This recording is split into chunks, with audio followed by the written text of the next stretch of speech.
Cinema আসলে আমি একটা কথা ক্লিয়ার করি, আমি অপু বিশ্বাস 2007 থেকে আমার জার্নি শুরু। 2015 পর্যন্ত বড় পর্দা ছাড়া আপনারা কোনো এন্ডোর্সমেন্টে দেখেননি। আর সাম্প্রতিক সময় দেখবেন যে কিছু আর্টিস্ট যারা এসেছেন সিনেমা ওইভাবে করে উঠতে না পেরেও কিন্তু এন্ডোর্সমেন্টে আমার থেকে বেশি ইনভলভ হয়ে যাচ্ছে। তো একজন অভিনেত্রী হিসেবে পাশাপাশি এখন আমি একজন মাও বটে, আমার দায়িত্ব জায়গাটা অনেক বেশি স্ট্রং।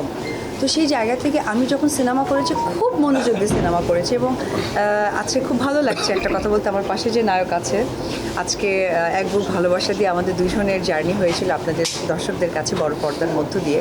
তো আমি যখন সিনেমা করেছি না তখন আমাকে সাংবাদিক ভাইরাও খুঁজে পাননি, আমার ফোন নাম্বারও কারো কাছে ছিল না, পুরো এন্ডোর্সমেন্টে ছিলাম না। কিন্তু এখন সাম্প্রতিক সময় ম্যাক্সিমাম আর্টিস্ট একটা ছবি না করতে কিন্তু যেভাবে এন্ডোর্সমেন্ট করছে, তো সেক্ষেত্রে তো আমি খুবই ভালো বুঝেই কাজ করছি যে দীর্ঘ 8, 9, 10 বছরের মতো আমি যখন সিনেমা করেছি তখন কোনো এন্ডোর্সমেন্টে ছিলাম না।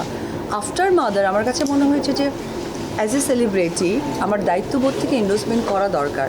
তো বড় পর্দা এবং এন্ডোর্সমেন্টটাকে আমি দুই ভাগেই ভাগ করে কিন্তু প্রেজেন্ট করেছি। উনি যদি নিজেকে ডিরেক্টর বলে থাকেন তো ডিরেক্টরের প্রথম ইথিক্স হচ্ছে একটা ক্যারেক্টারকে প্লে করতে হয়, ব্যক্তিকে নয়। তো উনি আর্টিস্টকে মেনশন করে যেটা বলেছে ওটা একটা ক্যারেক্টার প্লে ছিল, ব্যক্তি উপবিশ্বাস নিশ্চয় ছিল না। আর উনি যাকে কেন্দ্র করে বলেছিল ওটা একটা ব্যক্তি মানুষের প্রেজেন্টেশন ছিল, কারণ একটা অ্যাওয়ার্ড ফাংশন ছিল। তো অ্যাওয়ার্ড ফাংশনে মানুষ ব্যক্তি জায়গা থেকে গিয়ে অ্যাওয়ার্ড রিসিভ করে, আর চলচ্চিত্রে যে অভিনয় শিল্পীরা করেন তারা তাদের ক্যারেক্টার প্লে করে। সেই সময় অভিনেত্রীরা বা অভিনয় শিল্পীরা তাদের নিজের উপস্থিতিটা রাখে না। আমি একজন নারী, আমি একজন মা, এটা আমার সর্বপ্রথম পরিচয়। তো সেফটি সিকিউরিটির ক্ষেত্রে মনে হয় যে অপর প্রান্তে যে মানুষগুলো আছে তারা আমার ভাই ব্রাদার আপনজন কেউ। এটা আসলে আমি একটি কথাই একবার কি বলতে চাই যে আমাদের প্রত্যেকটা মানুষের মেন্টালিটি ঠিক পারিবারিক জায়গা এটা নিতে হবে।